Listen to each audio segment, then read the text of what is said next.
ការពិសប្តាហ៍មុនខ្ញុំបានធ្វើវីដេអូចែករំលែកទ្រឹស្ដីអំពី CIA Triad ថ្ងៃនេះខ្ញុំនឹងបន្តធ្វើការចែករំលែកបន្ថែមអំពី CIA Triad C confidentiality ភាពសម្ងាត់មានន័យថាមានតែអ្នកដែលមានសិទ្ធិតែប៉ុណ្ណោះទើបអាចចូលទៅប្រើប្រាស់ទិន្នន័យព័ត៌មានឬប្រព័ន្ធបាន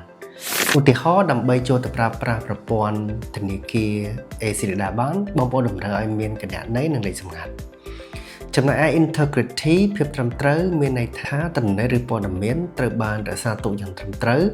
ដោយមិនមានការចូលទៅលួចកែប្រែលុបឬកំទេចចោលដោយគ្មានការអនុញ្ញាតទាំងក្នុងពេលរក្សាទុកនិងពេលបញ្ជូនឧទាហរណ៍នៅក្នុងគណនីធនាគាររបស់បងប្អូនមានទឹកប្រាក់ចំនួន$1000ទឹកប្រាក់ចំនួន$1000នេះមិនត្រូវបានចូលទៅលួចកែប្រែទៅជាចំនួនផ្សេងឧទាហរណ៍ដូចជាទៅជា$10000ឬទៅជា$1000ចំណែកឯ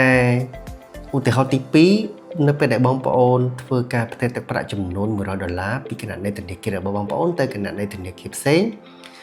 ទឹកប្រាក់ចំនួន$100នេះត្រូវធានាថាទៅដល់គណនីមួយផ្សេងទៀតដែលបងប្អូនធ្វើការផ្ទេរទៅនោះគឺ$100ដូចគ្នានៅក្នុងអំឡុងពេលបញ្ជូនគឺទឹកប្រាក់ចំនួន$100មិនអាចត្រូវបានលួចកែប្រែទៅជា$1000ឬទៅជា$100នោះទេចំណែក availability វិញគឺភាពអាចប្រើប្រាស់បានមានន័យថាអ្នកដែលមានសិទ្ធិអាចចូលទៅប្រើប្រាស់ទិន្នន័យព័ត៌មានឬប្រព័ន្ធបានគ្រប់ពេលវេលាឧទាហរណ៍បងប្អូនអាចចូលទៅឆែកព័ត៌មានអំពីចំនួនទឹកប្រាក់នៅក្នុងគណនីធនាគាររបស់បងប្អូនបានគ្រប់ពេលវេលា